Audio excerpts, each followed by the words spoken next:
Hi everyone. Hi. Thank you for joining my speech today, which I'm giving you some background on the history of makeup. So we live in a superficial world. We live in Arizona, right? Probably the more superficial side of the country. And we're constantly looking at ways that we can change our appearance. If you have a lot of money, a lot of people invest in plastic surgery. Even if you do have a lot of money and just looking for a quick fix, what we do is we look at makeup. Nicole James states that in the last couple of years, the amount of makeup in today's society has had a negative impact on the world. And the reason why is that we're constantly looking at ways to cover up and hide ourselves. This results in men thinking that we need to live up to a certain ideal, and so it happens in a circular effect.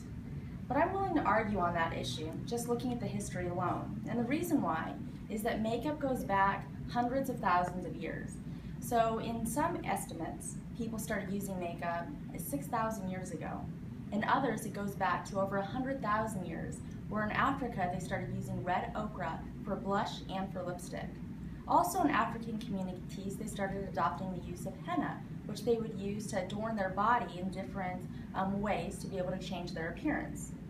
But it didn't just happen in Africa. You can also look at the Middle East, where women would use kohl as eyeliner to be able to create that smoky eye. But for those of you that are familiar with what happened in the Middle East, Islam took over, and when it did, women had to change the way that they appeared. They were asked to be more conservative, more humble, and so the act of using makeup was something that was shunned and it was looked down upon. But they still did it in their own secret pockets.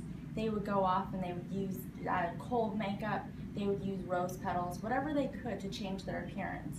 It was so common, in fact, that in the 10th century, somebody from that region made a medical encyclopedia. An entire book was written, or a chapter was written regarding the use of makeup.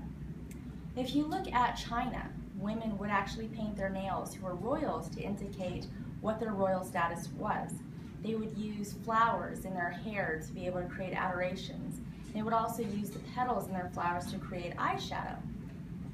It was such a common practice for the royals to do this that if anybody of a lower class were to follow those same practices, they would be punished and they would be held accountable for crimes that were similar to stealing or to other crimes that were considered to be taboo in that time and age.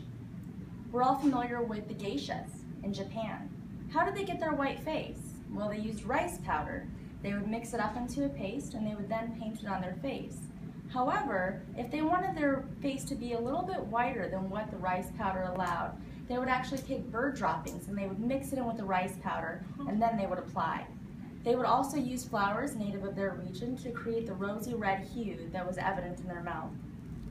Alan Mazier, Journal of Sex Research, wrote, "Whatever geographic variability in beauty standards may have existed in earlier times, the rise of mass media in the 20th century, including the rise of still and motion pictures, seems to have imposed more uniform standards across the world. When we look at what happened in those initial pockets, whether it be Japan, China, Africa, the Middle East, they all had their own practices that they would adopt to make themselves look beautiful through cosmetics. However, just like Alan Mazier said, with the rise of media, the standard of what was thought to be beautiful has seemed to change, and so now we see one picture and we're all moving towards that same norm. Along with that happening is commercialization and manufacturing. In the 1920s, we started to see the mass production of mascara, where initially women would go and take some cake powder and they would dab a brush on there, wipe it on a piece of paper before applying it on their eyelids. That has now changed into where we can go into the store and we can see hundreds and hundreds of different types of mascaras that are available. Nail polish has also evolved, where it used to only be one primary color. We now can go to the store and get nail polish in hundreds of different colors. We think about lipstick. We think about the classic red. Now we have all types of different colors of lipsticks that we can choose that we use to make ourselves beautiful.